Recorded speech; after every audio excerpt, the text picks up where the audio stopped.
I'm here with Connor D. Phillipi, the winner of round one of the Star Mazda Championship presented by Goodyear here at St. Petersburg, Florida.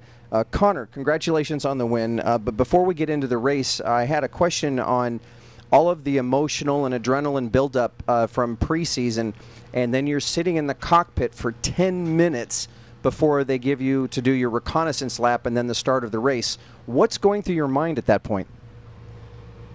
I mean, I try to keep it as simple as possible. I mean, I go into the race with one goal for the opening laps, and that's, you know, advance as many positions as possible on the start, but also using your brain and not doing anything dumb. So try to keep my nose clean.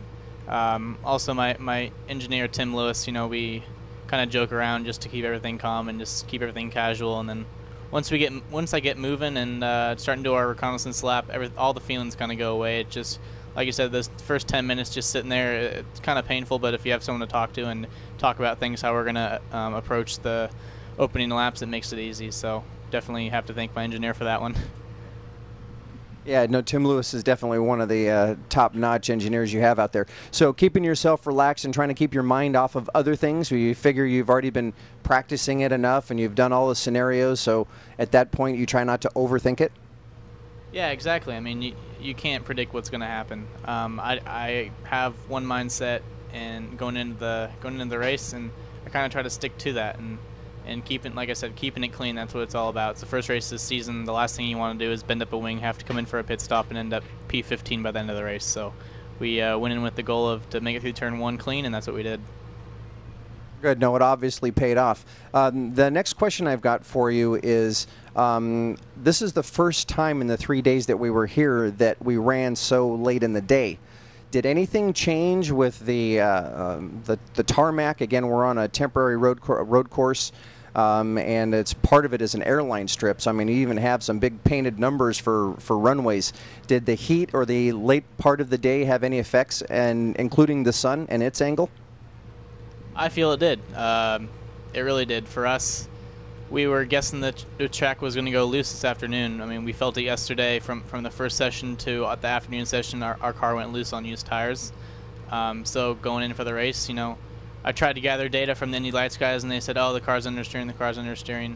So we were thinking about freeing the car up, but we just went with what our gut said based on our info and our runs from yesterday. And that was to tighten up the car a little bit, and that's what we did. And the car was pretty awesome through the whole race. I mean, we were tight enough to get the car turned and get the power down, and we all know in street courses it's all about getting the power down and getting out of the corners, and that's what we were able to do better than all the other drivers out there. You qualified P3, and you obviously had a really good start to the race, but you ended up passing Martin Scuzio, who was the pole sitter for the race. Can you walk us through that pass? We believe it happened on the front straightaway. Yeah, front stretch, second green flag lap, getting the restart. Under the yellow flag laps, I really just tried different gears, different lines, trying to figure out what was going to work best, how I felt I get the power down the quickest and get around Martin by turn one. And I made my choice, and I kind of stuck with it. And when it came to come around the corner to get the green, I was as close as I could get to Martin without hitting him. And I couldn't have pushed the throttle any more of a perfect time. When I went to full power, he was getting on full power as well, and I just got that little jump on him and was able to stay in his draft and pull out when we got to the brake zone and made the pass. So definitely being able to practice those under the yellow flag was a smart move, I think.